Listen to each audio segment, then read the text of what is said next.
அந்த அரசியல் இன்றைக்கு இந்தியா முழுவதும் வெகு வேகமாக பரவி வருகிறது. பல மாநிலங்களில் ஆட்சி அதிகார பீடத்தில் அமர்ந்து விட்டது. டெல்லியிலும் அவர்கள் ஆட்சி அதிகார பீடத்திலே 11 ஆண்டுகளுக்கு மேலாக இருக்கிறார்கள். டெல்லி யூனியன் பிரதேசத்தில் இன்றைக்கு பாஜக ஆட்சி. அவர்கள் உருவாக்குகிற பாடத்திட்டத்தில் RSS இயக்க வரலாறு இதுதான் நாளைக்கு தமிழகத்திலும் நடக்க போகிறது. இதற்கு இடம் கொடுக்க போகிறோமா என்பதுதான் நம் முன்னால் இருக்கிற கேள்வி. திமுகவை வீழ்த்திய பிறகு, திராவிட அரசியலை வீழ்த்திய பிறகு, பெரியார் அரசியலை வீழ்த்திய பிறகு வீழ்த்த துடிக்கிறவர்கள் என்ன மாற்று திட்டத்தை இங்கே முன்வைக்க போகிறார்கள்? இவர்களால் திமுக அமர்ந்திருக்கிற ஆட்சி பீடத்தில் போய் அமர்ந்து விட முடியுமா? அப்படியே அமர்ந்தாலும் பெரியார் பேசிய அரசியலை உரத்து பேச முடியுமா? ஆக இவர்கள் யாருக்கு இடம் கொடுக்கிறார்கள், வழிவகுக்கிறார்கள், சிவப்பு கம்பளம் இருக்கிறார்கள் என்றால் பெரியார் அரசியலையே முற்றும் முழுதுமாக சிதைத்துவிட வேண்டும் என்று துடிக்கிற சங்க பரிவாரங்களுக்கு துணை போகிறார்கள். இதை யார் அம்பலப்படுத்துவது? இதுதான் இன்றைக்கு தமிழ்நாட்டில் இருக்கிற மிக முக்கியமான சவால். மிக மிக முக்கியமான சவால். அதிமுகவையும் திமுகவையும் ஒரே நேரத்தில் வீழ்த்தி விட்டால் அடுத்து நாம் தான் இங்கே கோலோச்ச முடியும் என்று கணக்கு போட்டு காய்களை நகர்த்துகிறது பாஜகவும் RSSம். இதை மறுக்க முடியுமா? டெல்லியிலே நேரடியாக காங்கிரஸை வீழ்த்த முடியாத நிலையிலே அண்ணா சாராவின் போராட்டத்தை பயன்படுத்தி கெஜ்ரிவாலை ஊக்கப்படுத்தி அவரை ஆட்சியிலே அமர வைத்து இன்றைக்கு அவரை தூக்கி எறிந்து விட்டு பிஜேபி ஆட்சியில் அமர்ந்து விட்டது.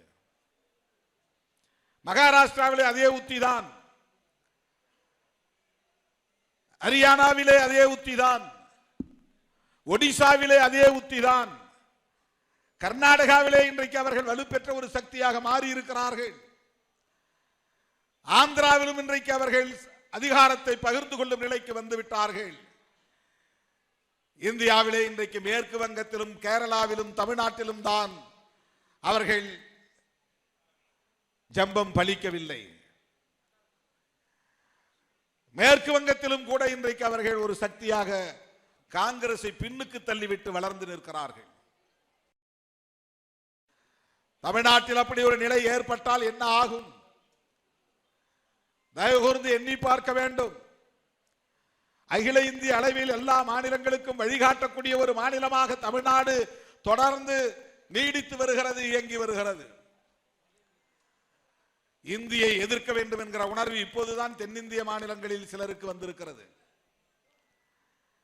ஆனால் இதனை தொடர்ந்து 1938 காலகட்டத்தில் இருந்து பெரியார் தலைமையிலே தொடங்கிய முதல் மொழி போராட்டம், இந்தி திணிப்பு எதிர்ப்பு போராட்டம் இன்றைக்கும் தமிழ்நாட்டிலே அது கனன்று கொண்டிருக்கிறது, அடைகாக்கப்பட்டு வருகிறது. இத்தகைய வலிமை பெறுவதற்கு சுயமரியாதை இயக்கம் தோன்றியதுதான் காரணம். பெரியார் உருவாக்கிய சுயமரியாதை இயக்கத்தின் தாக்கம் தான் காரணம். சற்று சிந்தித்து பாருங்கள். ராஜாஜி உட்கார்ந்த நாற்காலியில் முத்தமிழறிஞர் கலைஞர் அமர முடிந்தது என்றால் அது பெரியாரின் உழைப்புக்கு கிடைத்த விளைச்சல் என்பதை மறந்துவிடக் கூடாது. அவருடைய தனிப்பட்ட திறன் ஒரு பக்கம் இருக்கலாம். திமுக என்ற இயக்கம் எங்கிருந்து உருவானது? அண்ணாவால் உருவானது. அண்ணா எந்த பாசறையில் வளர்ந்தவர்? அவர் எந்த அரசியலை மக்களிடத்திலே பேசினார்? பெரியாரின் பாசறையில் வளர்ந்தவர்.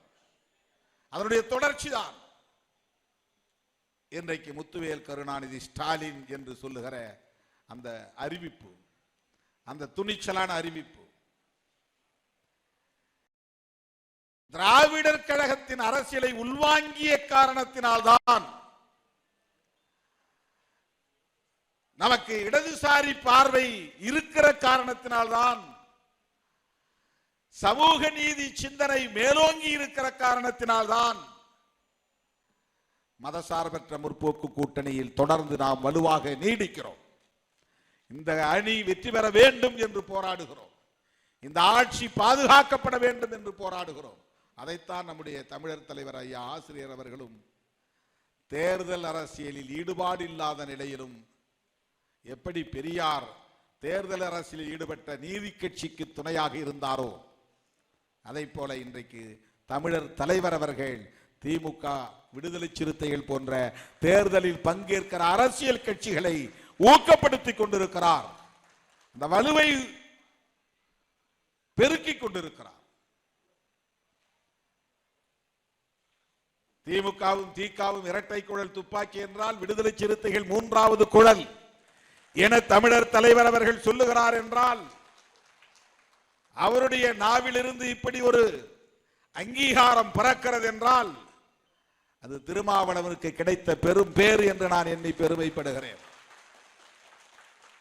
தமிழர் தலைவர் அவர்களுடைய வாழ்த்துக்களாக எண்ணி நான் பெருமைப்படுகிறேன். பெரியார் அரசியலை பேசுகிற இயக்கங்களின் வரிசையில் திராவிடர் கழகம், திராவிட முன்னேற்ற கழகம், விடுதலை சிறுத்தைகள் கட்சி என்று அந்த மூன்றாவது இடத்திலே இடம்பெறுகிற ஒரு அங்கீகாரத்தை பெற்றிருக்கிறோம். தேர்தல் ஆணையத்தின் அங்கீகாரத்தை விட பெரியார் திடலின் அங்கீகாரம் தான் பெருமைக்குரியது என்று நான் எண்ணி பெருமைப்படுகிறேன். தமிழர் தலைவரின் அங்கீகாரம் தான் பெருமைக்குரியது.